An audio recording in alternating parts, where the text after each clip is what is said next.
This video, it's magical. It's as magical as the park can be if you have spent any time in Central Park. I grew up in New York. I was born in Manhattan.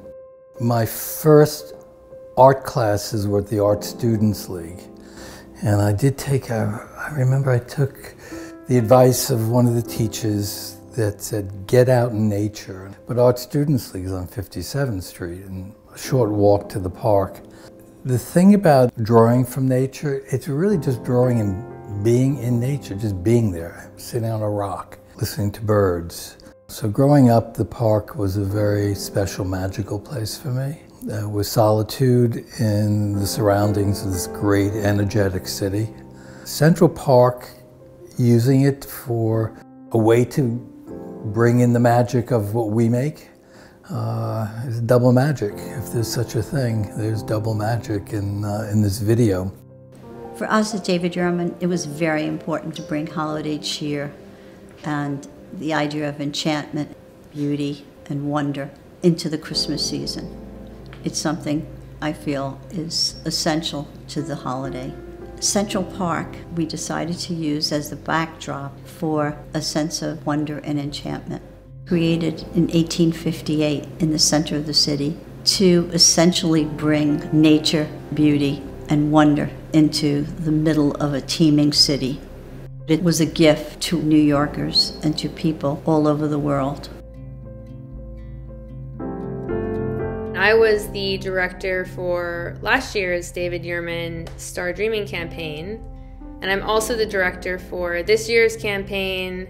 So last year's was this idea of the cosmos and stardust, highlighting their starburst collections. What we ended up with from the result of that deep dive into the cosmos was this very graphic but elegant pointillized world.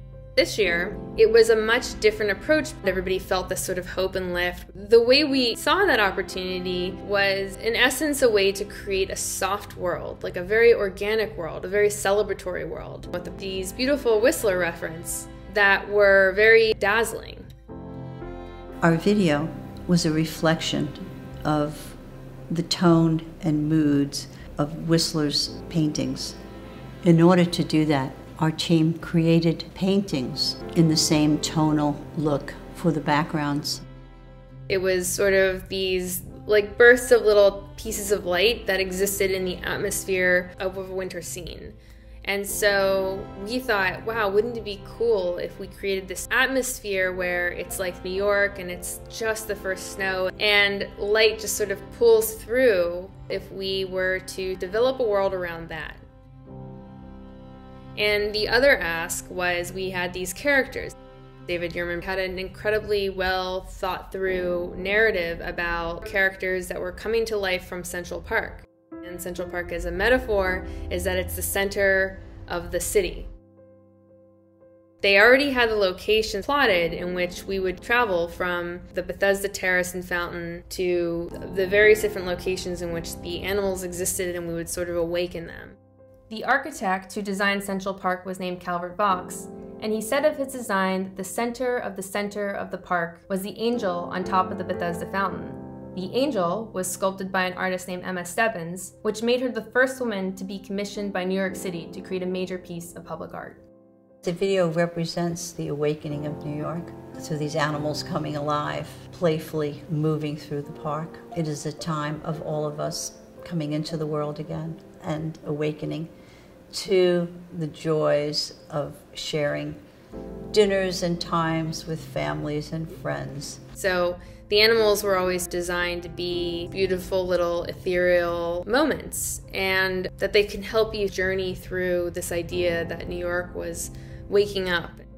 I love how these whimsical animals all come to life. It really is a fairy tale and a children's lullaby. It makes you feel like a child again. I think that my favorite animal is definitely the owl, the wise owl. I have a special affinity for Balto and the story of how he brought medicine to children in Alaska under the harshest Arctic conditions during a diphtheria epidemic. It reminds you of the power that all of us can have and the adversity we can overcome. And taking care of each other. I think it touches everybody through and through, and it really shows remarkable resilience. So all of our worlds then had to be designed in a way that we're clear. We're still here in New York. We are grounded. But in this world, it would be borrowing from the Whistler aesthetic to create these textural scenic scapes. In this world, we could have just done the painted route, but we have this very photographic jewelry, so we wanted something that paired well with it. So we kind of kept the essence of a photograph, meaning some of the textures, but we also wanted to create the atmosphere and depth that Whistler portrayed with these little pings of light. There's many tricks in digital creation. The primary focus for us was to try to put as much of the craftsmanship into it as possible. And it's the handwork that makes jewelry what it is. We decided that we were just going to treat it as if it were actually us sitting on the bench. Luckily for us, when we have to ask a master jeweler exactly how something would be done, we don't have to go further than a few dozen feet and just have discussions with people, take examples of things, stick them under microscopes, and actually study what they do. Angelica was a good example of where we had a lot of very intricate details. We made every cut by hand and moved metal around as if they would by hand. That was the mission from day one, to try to achieve that same feel. And all of that gets captured in what we did for the video. We were having a difficult time naming this Angelica group. And then they started to look like wings, and actually most of the time naming comes from what the piece looks like. Sybil's a painter and I'm a sculptor.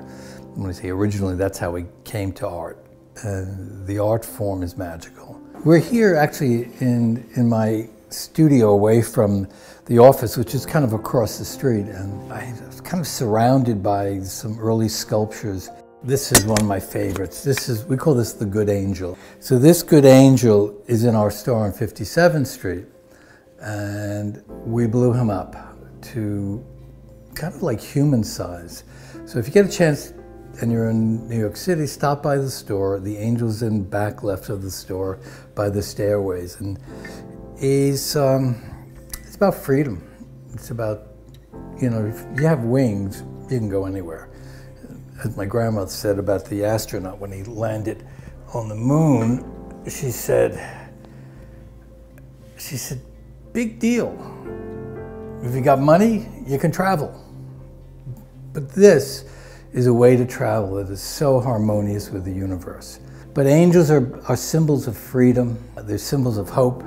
And the fact that it was existing in Central Park, which is just such an epicenter of Manhattan, using the owl, the winged angel, it was all such a synergistic but planned and done beautifully. When I was a child and as a young adult, Washington Square Park was where you went to hear the carolers, and it was quite magical. The decorated tree with the good cheer, eggnog being passed around. It was really quite wonderful. Washington Square Park was a place where artists and poets and writers lived, and those brownstones around the park were inhabited by artists and poets. And we end our beautiful little enchanted movie in that very same location that many of us New Yorkers celebrated Christmas.